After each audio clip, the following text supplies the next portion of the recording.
inspired. I'm inspired.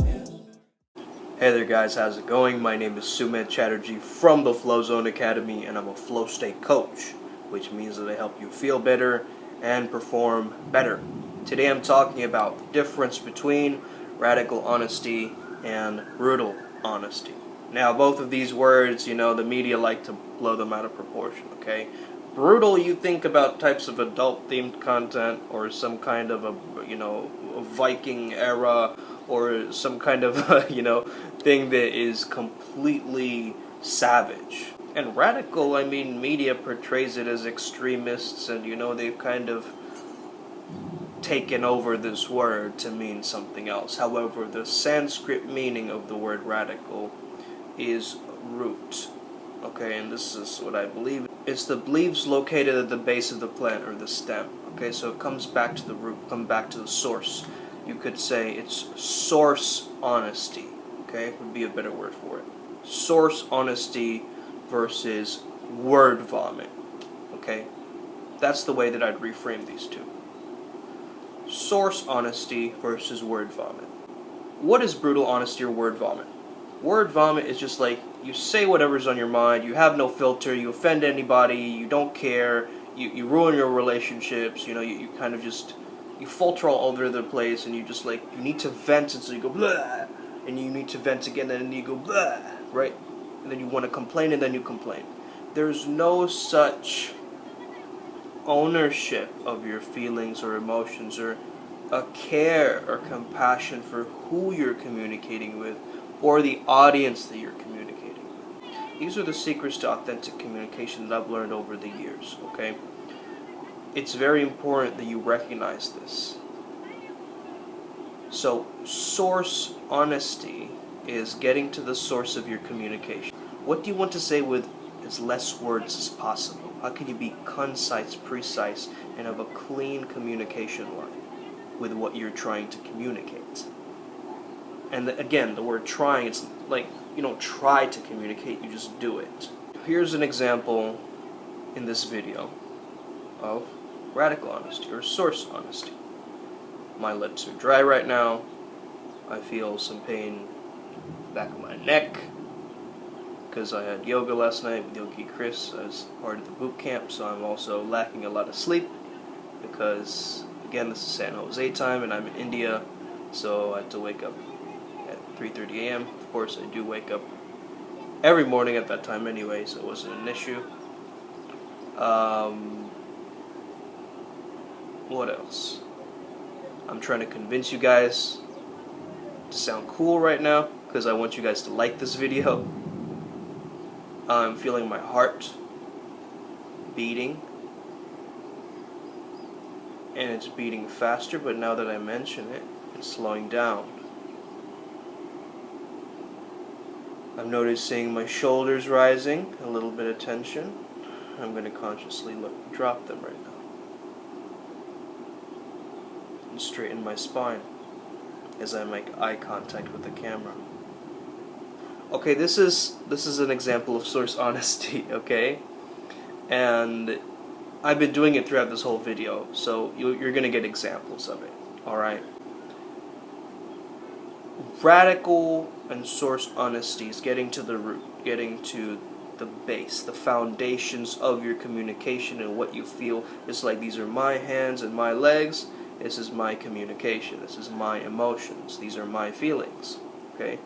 Now a lot of people, they think about feelings instead of feeling their feelings, okay? Or they feel their feelings but they don't know what feelings are. They'll say something like, I feel like you don't respect me. Okay? That's not a feeling. That's an amorphous concept you've created. At the end of the day, you want to recognize this. Feelings are not negative. Okay? Feelings are never framed in the negative. They're not bad things. So if you say that I'm feeling sadness, that's not necessarily a bad thing. Society has you believe that it's a bad thing.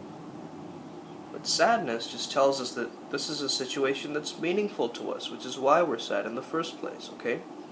So again, understand the fact that, I feel like that I'm feeling that you don't do this, or this kind of communication isn't really establishing the source honesty, right? You're not getting to the truth of it. Like, I feel frustrated. Check in with yourself. I feel alive. I feel grateful. You can feel these things as well, right? So it's not necessarily that you're only noticing the flaws within the body and the mind, okay? Make it a habit to understand that your check-ins are actually very positive because they're giving you places to zoom into, how to respond, how to listen deeper. Okay, a lot of this is about deep listening, actually, not about communication at all. Because when you can listen, then you can respond. And you don't want to communicate just to respond. You want to communicate to understand. The main point of communication is to connect with somebody. Okay, so if we're disconnecting ourselves with our communication, you're using the tool incorrectly. One of the ways to tap into this radical honesty, or source honesty, is you want to ask yourself, what do I notice in my body right now? Simple question. What do I notice in my body right now? If you're communicating with somebody, you say, hey, these are my values. So I just want to state this fact about the situation right now. Or, hey, this is my story. I would love to understand what has happened for you. I actually got really deeply triggered by what you said, but I just want to acknowledge that and work through that with you and completely be, honest and transparent with you, because I honestly have been working on this area for a while, but it's interesting that you brought that up. So it's cool. It's interesting. Let's work with it. So another question could be, what's true for you right now in this present moment? What is true for you right now in this present moment? Another great question to tune in instead of, vent. Women, I would highly recommend this. Okay, I have this in my course, Verbal Vinyasa, too, if you guys are interested. It's a course on fluid communication, which is essentially before you're about to vent to a man, you tell him, excuse me, babe, I feel like venting. Is it okay if you hold space for me? Oh, he's gonna love that. He's gonna love that. First of all, you're giving him the masculine frame, right? That he can handle it. He knows that he can handle it, right? You're not just coming in and just like, bleh, word vomit. But you're giving him a warning sign. Like, I'm about to go off, okay? My tornado is about to happen.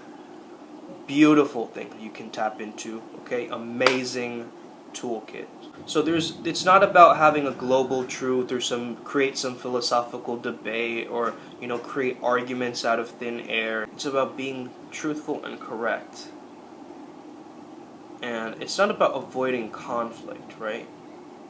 Avoiding conflict is counterproductive because you repress your truth and it's going to come up in an unhealthy way anyway. If you can't share what's true to you, it's going to lead to more internal resistance, therefore more inner conflict, therefore more external conflict, okay?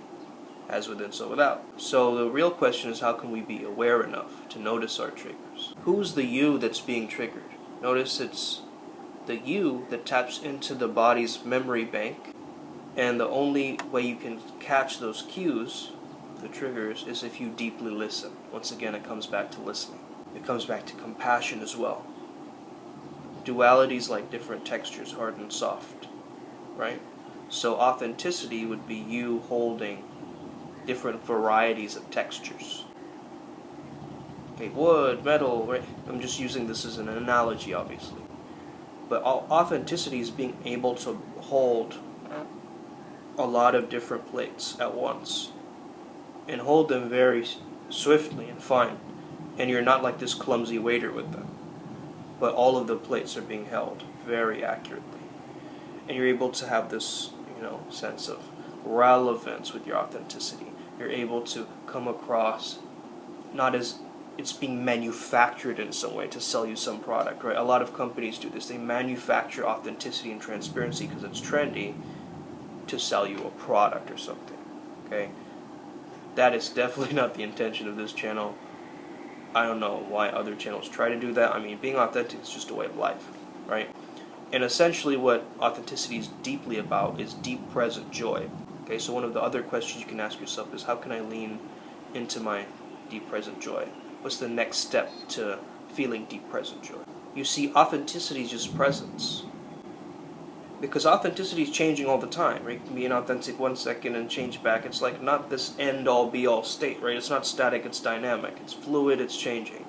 But when you look at it like presence, not the this is one present moment, right, full stop, then you can actually weave with the deep present joy and go with that feeling of authenticity. Because in presence, you're no more a slave to time, you're no more a slave to different people's agendas, you're no more a slave to your insecurities, you're not a slave to your desires, but you're simply responding to life, being patient, being guided. So ask yourself, how do I feel? What do I need right now? Who do I need to be right now to align with my higher self? Where is joy taking me right now? What is going to juice me up right now? What is going to expand my energy? How can I feel much more expansive?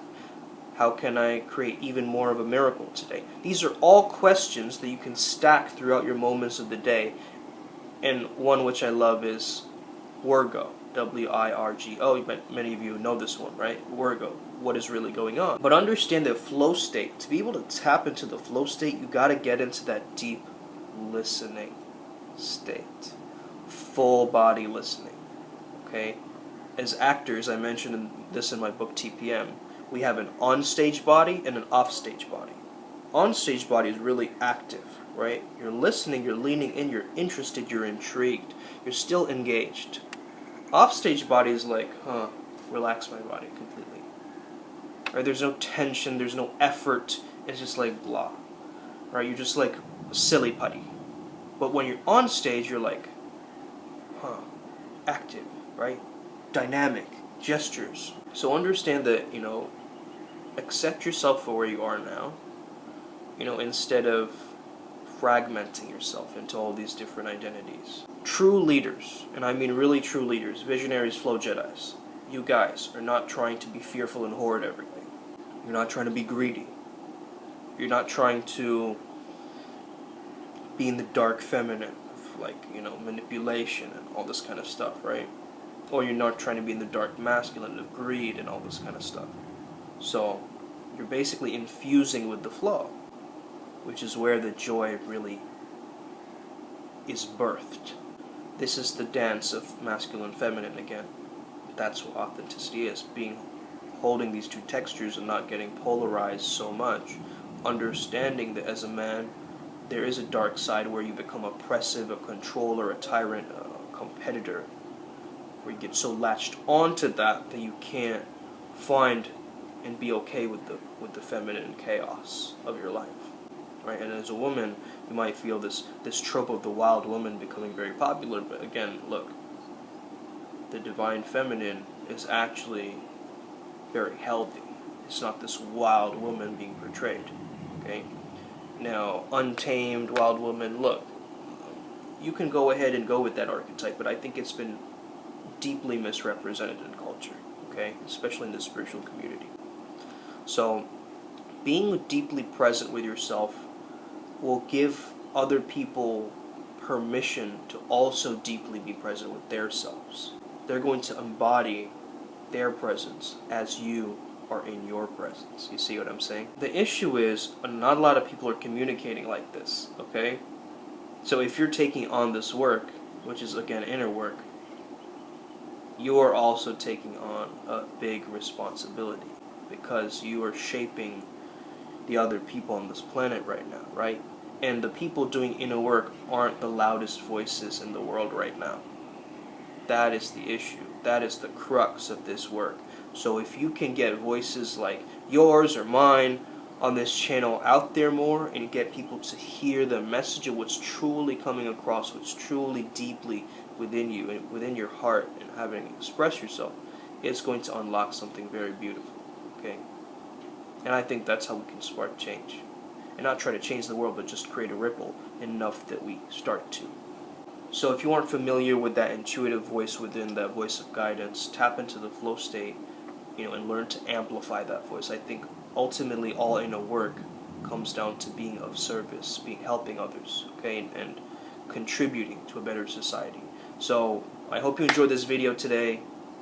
I know I sound a little bit tired and sleepy. That's because I am. Probably going to take a quick nap after this. Have an incredible day. May the flow be with you and stay legendary. Let's go. Boom.